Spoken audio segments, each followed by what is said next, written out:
ನೀವೆಲ್ಲ ಮಾತಾಡ್ತಾ ಇರೋದ್ ನೋಡಿದ್ರೆ ಪೊಲೀಸ್ ಅವ್ರು ಏನು ಕೆಲಸನೇ ಮಾಡ್ತಿಲ್ಲ ಅಂತ ಅನ್ಕೊಂಡಿದ್ದೀರಾ? ಹೌದಲ್ವಾ? ಮತ್ತೆ ನಿಮಗೆ ನಮ್ ಟೆನ್ಷನ್ ಅರ್ಥ ಆಗ್ತಾ ಇಲ್ಲ. ಇದು ನಿಮಗೆ 100ರಲ್ಲಿ 101ನೇ ಕೇಸ್ ಆಗಿರ್ಬೋದು. ಆದ್ರೆ ನಮಗೆ ನಮ್ಮ ಮನೆ ಮಗ ಕಾಣೆ ಆಗಿದ್ದಾನೆ. ಕಾಣೆಯಾಗಿ ಈಗಾಗಲೇ 5-6 ದಿವಸ ಆಯ್ತು. ಎಲ್ಲೋ ಹೋಗಿದ್ದಾನೆ, ಮತ್ತೆ ಬರ್ತಾನೆ ಅಂತ ಅನ್ಕೊಳ್ಳೋಣ ಅಂದ್ರೆ ಅದು ಸಾಧ್ಯ ಆಗ್ತಾ ಇಲ್ಲ. ಯಾಕಂದ್ರೆ ದಿನ ಬಿಟ್ಟು ದಿನ ಅವ್ನ ವಸ್ತುಗಳು ಸಿಗ್ತಾ ಇದಾವೆ.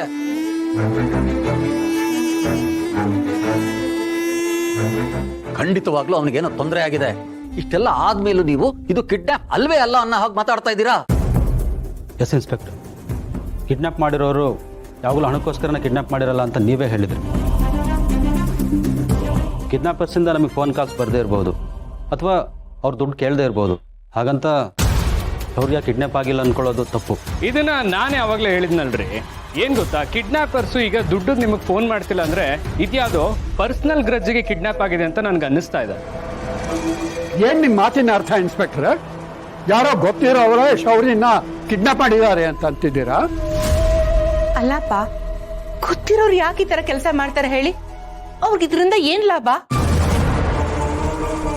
ಶೌರ್ಯ ಅವರಿಂದ ಅವ್ರ ಕೆಲ್ಸಕ್ಕೆ ಏನೋ ತೊಂದರೆ ಆಗ್ತಿರ್ಬೋದು, ಇಲ್ಲ ಬಿಸ್ನೆಸ್ ಎನಿಮೀಸ್ ಕೂಡ ಇರ್ಬೋದು, ಇಲ್ಲ ಅಂದ್ರೆ ಪ್ರಾಬಬಲಿ ಈ ಫ್ಯಾಮಿಲಿಲಿ ಗೊತ್ತಿರೋರು ಕೂಡ ಈ ಕೆಲಸ ಮಾಡ್ಸಿರ್ಬೋದು. ಇದು ಹೀಗೆ ಅಂತ ಸದ್ಯಕ್ಕೇನು ಹೇಳಕ್ಕಾಗಲ್ಲ.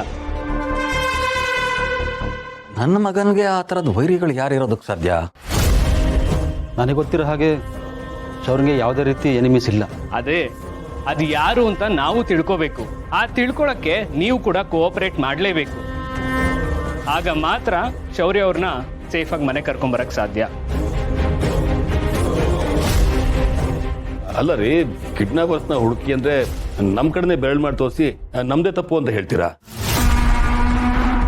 ಈ ತರ ಎಲ್ಲ ಸಿಲ್ಲಿ ಕಾರಣ ಕೊಟ್ಟು ತಪ್ಪಿಸ್ಕೊಳಕ್ ನೋಡ್ಬೇಡಿ. ಅಲ್ಲ, ಕಳ್ಳರನ್ನ ಹಿಡ್ಕೊಡಿ ಅಂದ್ರೆ ನೀವೇ ಕಳ್ಳರು ಅನ್ನೋ ಥರ ಮಾತಾಡ್ತೀರಿ. ಭಾವ, ಇವ್ರ ಕೈಯಿಂದ ಏನೂ ಆಗಲ್ಲ ಅನ್ಸುತ್ತೆ.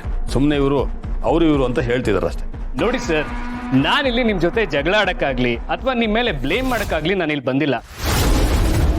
ಆದಷ್ಟು ನಾನು ವಿಷಯಗಳನ್ನ ಕಲೆಕ್ಟ್ ಮಾಡಕ್ ಬಂದಿದ್ದೀನಿ. ಅಂಡ್ ನೀವ್ಯಾಕೆ ಇಷ್ಟೊಂದು ಕೋಪಿಸ್ಕೋತಾ ಇದ್ದೀರಾ ಅಂತ ನೀವೇ ಕಿಡ್ನಾಪ್ ಮಾಡಿದ್ರಿ ಅಂತ ಹೇಳ್ತಿಲ್ವಲ್ಲ. ಯಾರೋ ಫ್ಯಾಮಿಲಿಯಲ್ಲಿ ಗೊತ್ತಿರೋರು ಮಾಡಿರಬಹುದಲ್ವಾ?